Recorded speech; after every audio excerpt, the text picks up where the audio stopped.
Assalamualaikum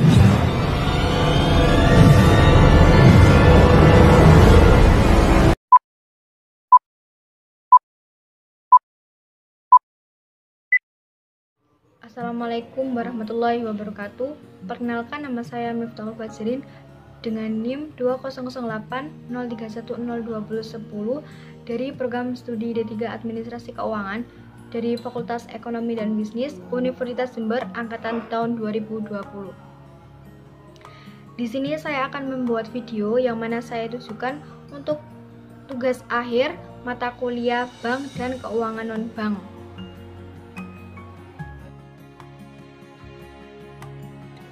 Di sini saya akan menjelaskan tentang pegadaian.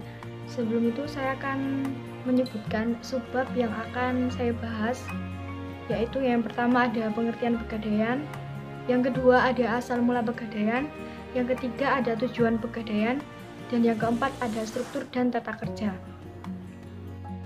Yang pertama yaitu pengertian dari pegadaian. Pegadaian adalah kegiatan menjaminkan barang-barang berharga kepada pihak tertentu yang digunakan untuk memperoleh sejumlah uang dan barang yang dijaminkan akan ditebus kembali sesuai dengan perjanjian antara nasabah dengan lembaga gadai. Pegadaian merupakan salah satu lembaga keuangan lainnya yang sudah lama beroperasi di Indonesia. Lembaga ini dimaksudkan untuk memberikan pinjaman-pinjaman kepada perseorangan. Pegadaian adalah sebuah individu atau lembaga yang menawarkan jasa meminjamkan uang kepada masyarakat dengan jaminan benda milik masyarakat yang ingin melakukan pinjaman uang. Bila suatu barang digadaikan untuk mendapatkan pinjaman dari pegadaian, maka pada waktu yang telah ditentukan oleh pegadai boleh membeli kembali atau menebus kembali barang yang telah digadaikan dengan biaya tambahan atau bunga sebagai keuntungan pihak pegadaian.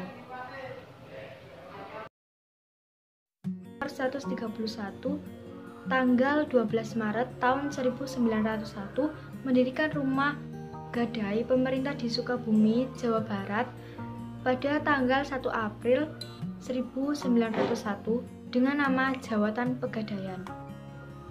Selanjutnya, setiap tanggal 1 April diperingati sebagai Hari Ulang Tahun Pegadaian. Hal itu sebagaimana diatur dalam Statblad tahun 1901 nomor 131 isi dari KUHP-nya. Sejak saat itu, di bagian Sukabumi, kepada siapapun tidak diperkenankan untuk dengan membergadai atau dalam bentuk jual beli dengan hak membeli kembali.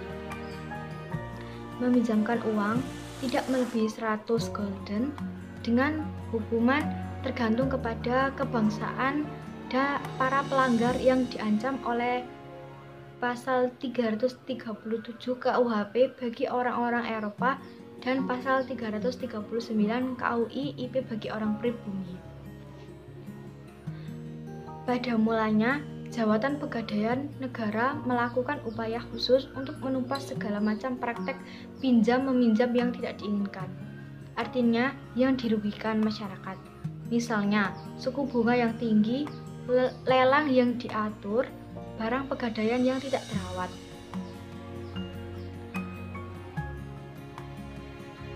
Dengan cara ini, akhirnya mosi percaya dari masyarakat dapat ditegakkan pengawasan langsung oleh pemerintah diberlakukan di seluruh Jawa dan Madura pada tahun 1904. Seiring perjalanan waktu, pegadaian milik pemerintah semakin berkembang dengan baik, sehingga pemerintah Hindia Belanda mengeluarkan peraturan monopoli. Sanksi terhadap pelanggaran peraturan monopoli pun diatur oleh pihak pemerintah Hindia Belanda dalam Kitab Undang-Undang Hukum Pidana yang tercantum dalam pasal 509 dan Statblad nomor 266 tahun 1930.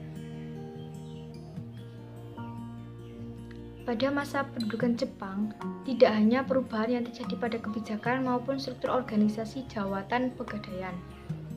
Hanya saja gedung kantor pusat yang semula di Jalan Kramat Raya 162 dipindahkan ke Jalan Raya Kramat nomor 132. Jawatan Pegadaian dalam bahasa Jepang dipimpin oleh warga yaitu Ono-san, depan dengan wakilnya orang pribumi yang bernama M. Saubi. Setelah Indonesia merdeka pada tahun 1945, Rumah Gadai yang merupakan salah satu bentuk lembaga keuangan bukan bank ini dikuasai pemerintah Republik Indonesia. Namun kantor jawatan Pegadaian sempat pindah ke Karanganyar atau Kebumen dan ke Magelang karena situasi para agresi militer Belanda yang kian terus memanas. Jawatan Pegadaian pada tanggal 1 Januari tahun 1967 dijadikan perusahaan negara atau PN dan berada dalam lingkup Departemen Keuangan Pemerintah Republik Indonesia berdasarkan Peraturan Nomor 176 tahun 1961. Pemerintah Republik Indonesia Nomor 51 tahun 2011 tanggal 13 Desember tahun 2011 bentuk Badan Hukum Pegadaian berubah menjadi Perusahaan Perseroan atau Persero. Selanjutnya di sini saya akan menjelaskan tentang tujuan dari Pegadaian. Nah, sifat usaha Pegadaian pada prinsipnya adalah menyediakan pelayanan bagi kemanfaatan umum dan sekaligus memupuk keuntungan berdasarkan prinsip pengelolaan. Sifat yang lain adalah memberikan pinjaman untuk jangka waktu pendek, yaitu berkisar antara 3-6 bulan, dalam jumlah yang relatif kecil. Pinjaman jangka menengah dan panjang tidak diberikan oleh Pegadaian. Oleh karena itu, Pegadaian mempunyai tujuan sebagai berikut. Yang pertama, turut melaksanakan dan menunjang pelaksanaan kebijakan dan program pemerintah di bidang ekonomi dan pembangunan nasional, pada umumnya melalui penyaluran uang pinjaman atas dasar hukum gadai. Yang kedua, pencegahan praktik ijon, pegadaian gelap, riba, dan pinjaman tidak wajar lainnya, agar tercapai apa yang menjadi tujuannya. Selanjutnya, di sini saya akan menjelaskan tentang struktur dan tata kerja dari Pegadaian.